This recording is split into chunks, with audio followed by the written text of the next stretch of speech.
les champs et la vie lui apparaître l'ange de l'Éternel. Tu auras un fils à dessein, du nom de Samson. Manoach, Toutan, ils ont repoussé. Jean chapitre 1er. Yohana sura ya kwanza. Verset 1er. Mstari ya kwanza.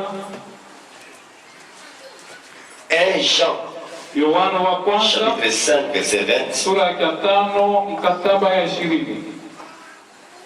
2 Corinthiens chapitre 5 16. Wakorintho wa pili 5:16. Bon. Et Actes des Apôtres chapitre 9. Na Tendo la Mitume sura ya 9. Maintenant debout pour l'université des Tutasimama ya kusoma hata maandiko mbili. Ok, nous sommes en train de continuer à parler sur le retour de la parole de Dieu. Ndio tunaendelea na kusema juu ya kurudi kwa nguzo la moto. Aujourd'hui, comme sujet, 7e point, la colonne de feu fait échelle. Leo sawa vile nukta ya 7, nguzo la moto inajifanya mwili.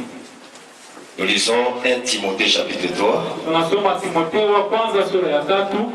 Verset 14. Mstari yake 14. Je t'écris ces choses avec l'espérance d'aller bientôt vers toi. Maneno haya ninakuandikia nikitajiri akuja kwako mbio. Mais si je tarde, tu sauras comment il faut se conduire dans la maison de Dieu. Lakini kama nikikawa upate kujua sasa namna ulipaswa kuendelea katika nyumba ya Mungu. La maison de Dieu qui est l'église du Dieu vivant. Iliyo kanisa ya Mungu aliyo hai. La colonne et l'appui de la vérité. Maintenant, verset 16. C'est là où est très important aussi. Et ça contredit le mystère de la piété est grand. Dieu a été manifesté en chair, justifié par l'esprit, vie des anges, prêché aux nations, dans les morts, élevé dans la gloire. Mettez-vous assis. Je lis le dernier chapitre ici. Dans 1 Jean chapitre 5. Verset 20. Nous savons aussi que le Fils de Dieu est venu et qu'il nous a donné l'intelligence pour connaître le véritable. Et nous sommes dans le véritable en son Fils Jésus-Christ. Son Fils Jésus-Christ, c'est lui qui est le Dieu véritable et la vie éternelle. Dieu le Seigneur. Notre Père qui est au ciel. Tu es grand. Tu es infini. Tu es miséricordieux. Ton plan, on ne peut pas même le sonder.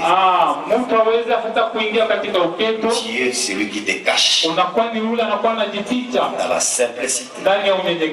Et tu te révèles aussi dans la simplicité.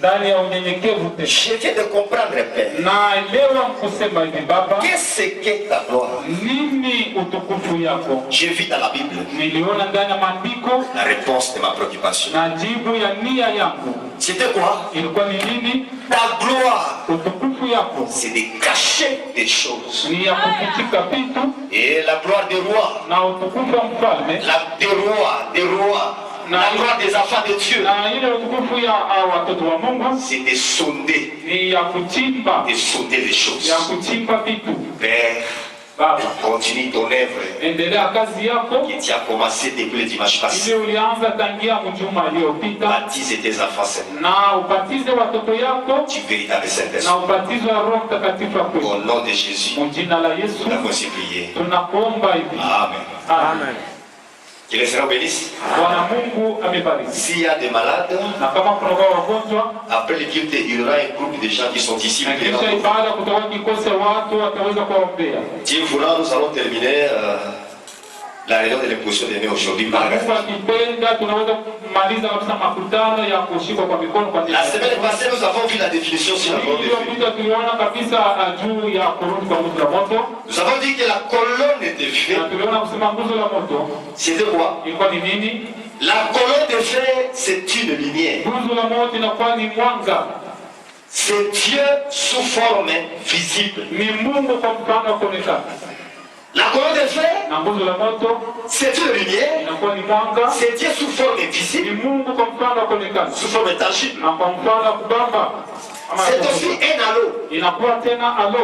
C'est lui le Logos, le Fils de Dieu. C'est lui la théophanie. Nous avons vu aussi que la colonne de feu, c'est l'ange du Seigneur. Ou l'ange de l'Alliance. L'ange du Seigneur, c'est l'ange de l'Alliance. La colonne de feu, c'est qui? Nous avons vu que la colonne de feu, c'est le Seigneur Jésus-Christ. C'est le Saint-Esprit. C'est l'onction. Et aujourd'hui, nous allons ajouter une autre définition sur la colonne de feu. Qu'est-ce que c'est la colonne de feu? La colonne de feu, c'est la parole de Dieu faite chair. Amen. Qu'est-ce que c'est la colonne de feu? La colonne de feu, c'est la parole de Dieu faite chair. Je lis dans Jean chapitre 1er. Écoutez ce que la Bible dit ici. Au verset 1er. Au commencement était la parole. Ce n'est pas l'éternité était la parole. Mais la Bible dit qu'au commencement était la parole. Au commencement.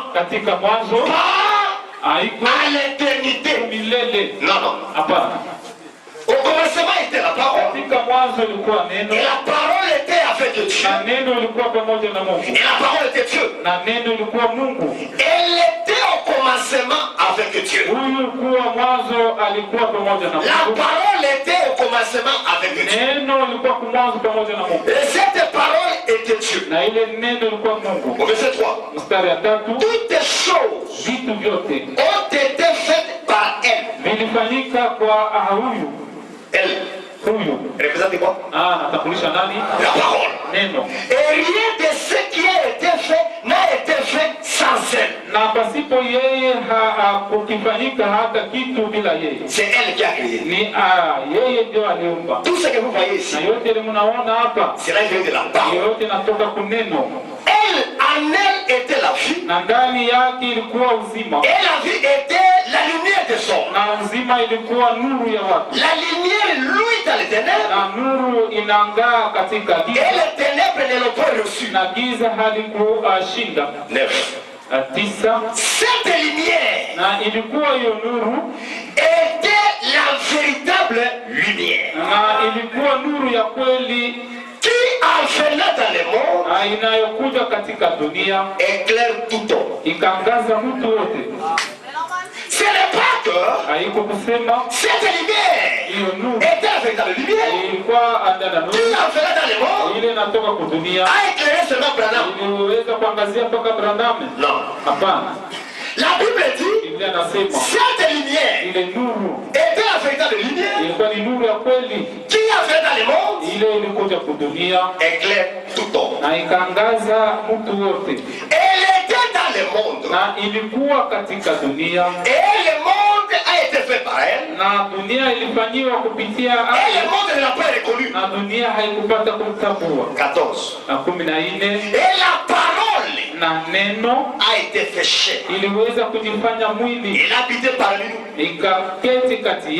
Plein de grâce, de vérité. Et nous avons contemplé sa gloire. Une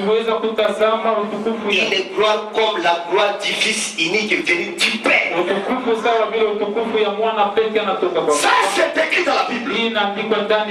Mais si nous lisons nous-mêmes la Bible, kama sisi tunasema vile vile Biblia, nous ne pouvons pas voir la vérité là-dedans. tutaweza kuona ukweli mle ndani. C'est pourquoi je vais prendre l'interprétation de la Bible. Na ndio maana nitabeba mafasiri ya Biblia. Comme vous savez, sawa vile mnajua, le message de la Bible, ujumbe na Biblia c'est la même chose. ni kitu moja. Il n'y a pas la différence Hakuna watanisho entre le message kati ya ujumbe et la Bible. na Biblia. Le message ici, Ujumbe hiyo les petites brochures que nous lisons na ici, hiyo vitabu kidogo tunasoma hapa c'est l'interprétation de la Bible. inakuwa ni mafasiri ya Biblia. Dans ce temps de la fin, Hiyo wakati ya mwisho Dieu avait promis, Mungu alilakasa dans le temps de la fin, kama kwa wakati ya mwisho j'enverrai nitatuma un prophète. nabii moja. Pourquoi un prophète? Jua nini nabii? Parce que Dieu Kwa sababu Mungu ne peut pas agir en dehors de sa parole. hawezi kutenda nje ya neno lake. Selon Amos Na 3:7, kufuatana na Amosi 3:7 la parole de Dieu neno la Mungu est révélée au prophète, inafunuliwa kabisa kwa nabii, pas au pasteur, hapana kwa pastori, pas aux évangélistes, hapana kwa injilisti, pas aux docteurs, hapana pas kwa aux apôtres. hapana kabisa kwa Mais la parole de Dieu neno la Mungu est révélée au prophète. inafunuliwa kabisa kwa nabii. C'est pourquoi, comme il y avait Sawa vile ali dans la Bible ndani ya Biblia des points que les hommes de Dieu kwa watumishi wa Mungu qui sont venus avant, wale walikuwa mbele avant de la fin, mbele ya wakati ya Mungu, ces hommes de Dieu là na wale watu wa Mungu ont sondé ce point là. ima kuchimba kabisa ile manuka. Mais comme il n'était pas de prophète, Kama vile walikuwa wanabii il ne pouvait pas donner hawakupasha kuleta